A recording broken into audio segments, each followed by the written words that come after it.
प्रत्येक ऊंचाई के अंत में एक ढलान होता है और ढलान के बाद पुनः ऊंचाइयां प्राप्त होती हैं। लेकिन ये पुनः ऊंचाइयां उन व्यक्तियों को ही मिल पाती हैं जिनके अंदर दृढ़ संकल्प के साथ जीने की कला आती हो। जी हाँ, अगर आप यूपीएससी की तैयारी कर रहे हैं तो अपने घर से ही शुरुआत कीजिए। अपने लक्ष्य को निर्धारित कीजिए, अपने आप को पहचानिए कि अपना मूल्यांकन कीजिए कि आप कहाँ खड़े हुए हैं, आपके एजुकेशन क्या है, क्या आप इस बड़ी परीक्षा के लिए तैयार हैं, क्या आप इस परीक्षा को पास करने का जज्बा रखते हैं। तो प्रयास शुरू कीजिए, प्रयास घर से ही शुरू कीजिए।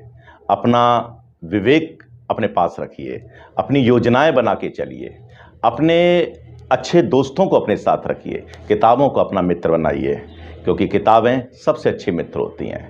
अखबारों से शुरुआत कीजिए, एनसीईआरटी बुक्स को पढ़िए, अंडरलाइन करके पढ़िए, और जो भी आप पढ़ें उसमें जो भी वाक्य बीच में आते हैं, कठिन वाक्य आते हैं जिनका अर्थ आपको नहीं पता है, उनको अंडरलाइन कर लें।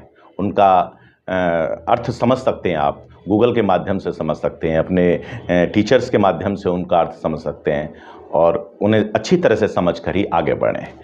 विषय का अच्छी तरह चुनाव करें, जिस विषय में आपकी रुचि है। ये ज़रूरी नहीं है कि वो आपने ग्रेजुएशन में पढ़ा हो या पोस्ट ग्रेजुएशन में पढ़ा हो, आपने कभी भी ना पढ़ा हो, लेकिन रुचिकर हो। अगर वो विषय आपको रुचिकर लगता है और आपकी उसमें रुचि है तो उस विषय को ही आगे ले जाकर उससे ही आप आगे कामयाब बन सकते हैं। देखिए, रिजल्ट की कोई भी सराहना नहीं करता। रिजल्ट की सराहना तब होती है जब आपका रिजल्ट पॉजिटिव आए। आपके प्रयासों को कोई नहीं मानेगा कि आपके क्या प्रयास रहे, आपने कितने अटेम्प्ट किए, आपने कितनी मेहनत करी, कितनी नॉलेज ली, इसका कोई नहीं इसका मापदंड करेगा। लेकिन लोग मानेंगे कि आपका रिजल्ट क्या रहा और आप कितने कामयाब रहे।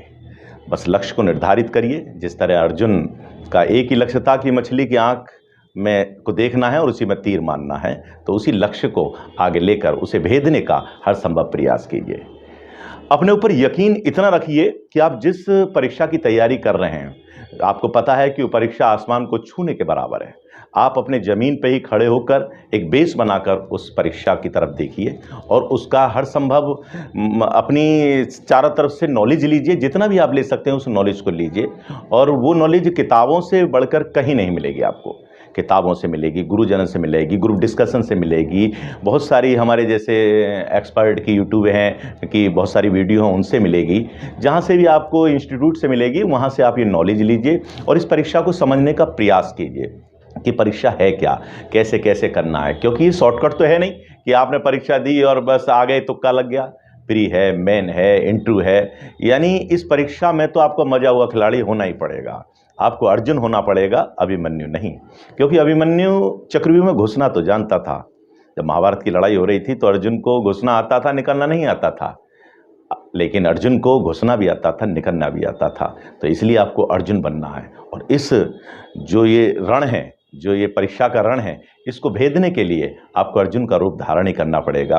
और भगवान श्री कृष्ण का भी मनन कीजिए, वो भी आपके साथ रहें तो आसानी से आप या किसी भी इष्ट की आप मदद ले सकते हैं, उन पे आस्था रख सकते हैं जो आपकी इस परीक्षा को पास कराने में आपकी मदद करेगी। धन्यवाद।